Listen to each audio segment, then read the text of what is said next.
welcome, welcome, welcome, welcome, welcome, welcome. We're back at it. It is the Dragon Quest 1 event. Excuse me there, I had to turn off my fan. And now that you're here, the real fan, we can get started. Guys, welcome to the playthrough. Today we're going to be doing the Dragon Quest 1 event. And yes, my friends, it's going to be amazing because we're talking about one of the greatest things that you can do in your life, and that is giving up on shame. And I think equates a little bit to Dragon Quest 1 if I explain the gameplay here, but we'll just jump right into it. The Dragon Quest 1 event, which was held a little bit a while ago, as opposed to now. It is the 6th of June, and I believe this was held May, about the middle of the month. So this is a commentary, as I usually do. Yeah. And essentially, it's a little bit of an event that involves you going into the, of course, not metal maze, magic maze, and you'll find a NPC there who is the Prince of Gwalen, and she gives you one of the MacGuffins from the old Dragon Quest 1 game that you, of course, needed to fight the Dragon Lord. One of the last things you get from, I believe, taking her back to the castle in order to travel to the other side of the world and destroy the Dragon Lord and all that fun stuff. So after you gather the petal, you can basically just use it anywhere you like, in any town, and travel to our little event boss lair. I'll take you through it as we go in there, but I would avoid most fights as you do, because you can't really gain experience in this other world. You basically get a set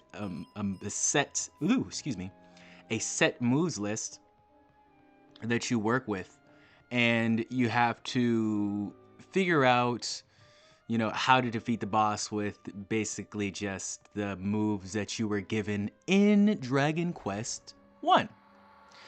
And you match with other players. You can match by yourself, but if you match by yourself, your party members can't revive you. If you match with other players, you can use you dress your leaves on each other and whatnot, but it kind of makes sense because, of course, if you've ever played Dragon Quest 1, you didn't have party members back then. But yeah, here we go. Here's Princess Gwalen.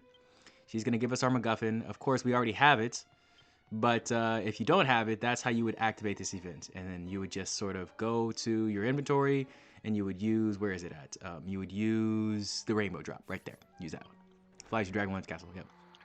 And I believe once you gather it from one event, you don't have to gather it again, which is why I already have it, but I'm not entirely sure that is the case. Not entirely sure. But yes, that's how you start the event. And you want to avoid all the battles till you get to the Dragon Lord, fight the Dragon Lord. He is going to be quite a beast at fighting. But yeah, not as much as the beast as these guys, because I do believe I do fail this fight. But this is not the topic of discussion here. I failed it because I neglected to not use light moves against it, and also I don't have the most optimal party for this one. I'm gonna be completely honest with you, but I did want to try and see if I could get Rash, but nevertheless it was not in the heart of the cards. Anyways,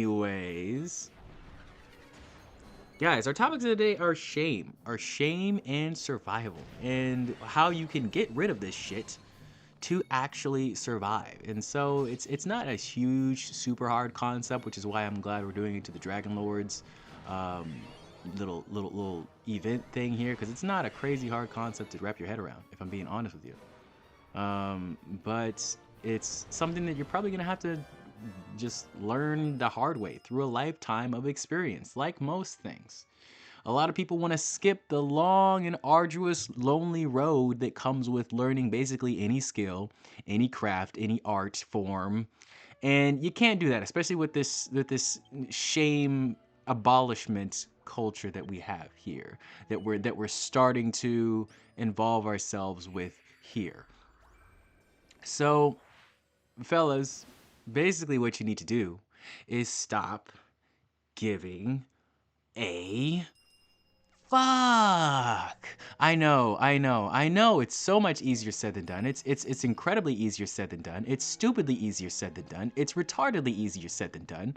But yes, that's the basics of it. And this is gonna take a lifelong, journey of doing. Some people just really are born with it. But if you are somebody who's like, I don't know, not a psychopath, and you're born with these stupid things that all humans tend to have, like feelings and shit, it's gonna be a little hard. And even the most stoic of stoic people, when they say they are that stoic, it's really just kind of waiting to blow over. But I'd say the hugest tip, the biggest tip I can give, and I'm only giving tips because this is not a freaking tutorial line throughout how to do this, okay? This is more of like a guideline. This is more of like an outline for how I've done it. Maybe it helps you, maybe it doesn't. But one of the hugest tips that I've done and that I've done the work for and gone through for this is just, instead of catastrophizing on what happens if I say this or what happens if I do this, you first have to make the steps to accept yourself and be happy with the thoughts and phrases that come into your brain, because everybody's kind of fucked up.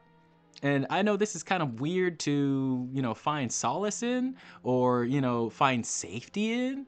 But that is what I've done with it. That is my method to my madness, I just kind of say, hey, nobody's perfect. So why should I worry about, coming up to snuff as this amazing otherworldly deity? Even though sometimes I do feel like an amazing otherworldly deity. That does not mean I need to live up to that aspiring outlook every single day and every single time of every single hour. Okay, that means that sometimes I feel like I'm the shit, and then sometimes I feel like I'm the bug getting hit by the windshield.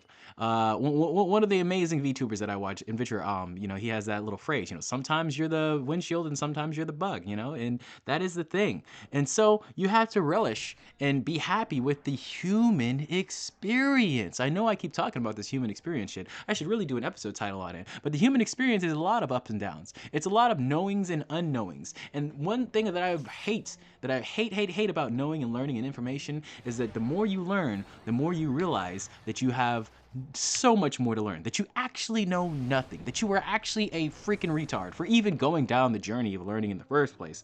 But the more you learn, you notice the more you just don't know. You're just so, unfeatheredly clueless about. And it's a sad thing to realize, but what you really need to take from this is just that, relax into it, relax into the knowing, relax into the unknowing, relax into the fact that we may never be where we want to be. And if we do get to where we want to be, it's probably going to break us in some way. And you never really want to just complete your journey of learning. You never want to know everything.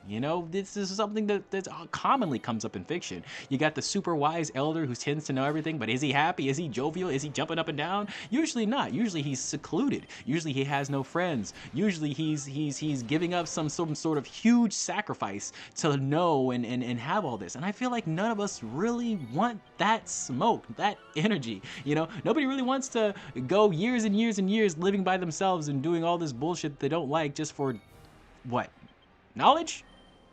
And what's the knowledge do? The knowledge is going to allow us to live more life, which is basically, I don't know, have friends, fuck around, pay bills, eat food, do it again, work out, yada yada. Whatever life entails for you, whatever you love doing in life, that's all that the knowledge is really going to allow you to do. And not even by itself, knowledge with the added effect of action.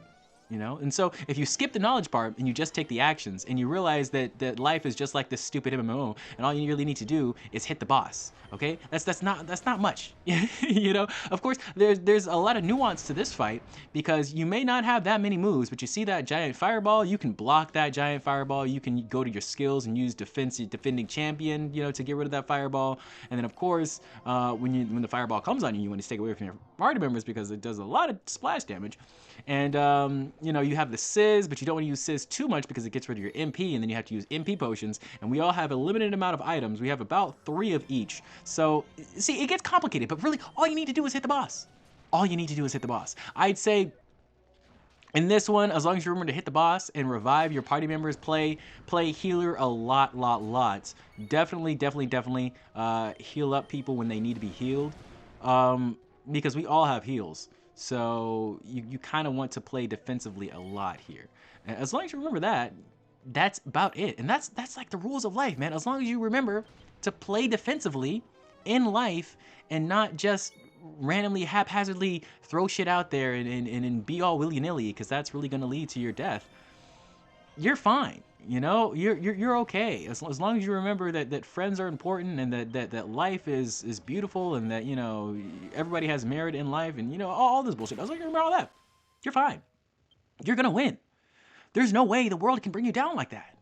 And a lot of people are just catastrophizing and collapsing over this because they're so ashamed of who they are. And it doesn't matter who you are. I mean, of course, you can want to be better. You know, the shame can push us to be better people, and sure, that's great, but you just have to stop caring. You just have to live your life. Of course, we're going to make those mistakes, and of course, the mistakes bring shame to our family, but who gives a fuck in the long run? Because in the end, all we're doing is fighting monsters to get better at fighting more monsters. That's it. That's it. There's nothing complex about it. There's nothing fancy about it. There's nothing amazing about it. Just fighting shit to be able to fight more shit. That's about it. You know? So I appreciate you guys for stopping by here. This is going to be the outro. This is going to be a pretty long outro here. I'm just telling you about what's going on the channel, what we're doing. It is, like I said, it's the 6th as I'm recording this. I'm probably going to upload it on our Wednesday episode for this week. And I think we are starting up version 5, probably going to be the middle of June. I don't know when I'm going to upload these random music videos that I have. Who freaking knows? I just kind of randomly, haphazardly putting them up on Thursdays and Saturdays. There's been no real plan, no rhyme or reason to it, but I do appreciate you guys showing me love on these music videos. We reached 200 views on one of my favorite videos, that I made probably ever in my life, December's End, which is amazing. I love that for us. It's been great. Also, another really good video that I made, we reached 100 views on Hit the Gas 0, and that's freaking amazing. So thank you for the super love on those. Thank you for watching this episode. You watched pretty far into it, so that's incredible. You're building your attention span, and I appreciate that for us. This is all the prizes that you can get. Of course, I'm going to grab them all because, I mean, why not? Yeah, hopefully we'll create some awesome cosplays with them. We'll do some amazing work with the game and figuring out what costumes and musics and mashups to do. I hope you enjoy the mashup that I made for this episode at the beginning and the end. And I really hope you guys have a good day, good Wednesday, good weekend, good time zone, wherever it is, wherever you are residing in. Please evaporate the shame. You don't need it. You don't need it, okay? I'm sorry, but the best thing to do is to just not give a fuck. So that's about it. I will see you next time. Peace out.